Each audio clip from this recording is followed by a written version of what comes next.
नमस्कार।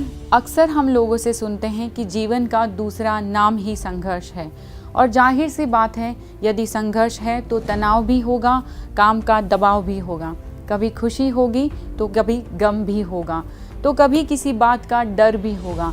लेकिन लाइफ में एक चीज़ बहुत अच्छी है कि कभी कोई चीज़ फिक्स नहीं रहती। समय के साथ साथ सब बदलता है, चाहे वह परिस्थितियाँ हो, चाहे खुशी हो, चाहे गम हो और चाहे वो प्रॉब्लम्स हो। लेकिन यह जानते हुए भी कि हर वक्त एक जैसा नहीं रहेगा, तो भी हम अपने आप को कई बार डर, स्ट्रेस, चिंता और हताशा आदि में खुद को फंसा हुआ पाते हैं। और इस स्ट्रेस, डर और चिंता की परिस्थिति में हम इतना डूब जाते हैं कि हमें दूर दूर तक कोई भी आशा की किरण नज़र नहीं आती है। एक्चुअली हम चींटी की तरह दिखने वाली छोटी सी परेशानी के बारे में इतना ज़्यादा सोचते हैं कि वह हाथी का रूप ले लेती है।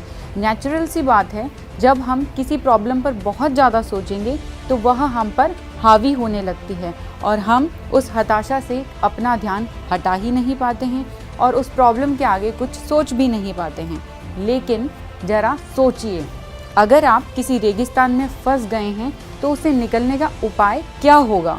बस चलते रहिए, कहीं ना कहीं तो उस रेगिस्तान का अंत होगा और हमें वहाँ से बाहर निकलने का रास्ता भी मिल जाएगा।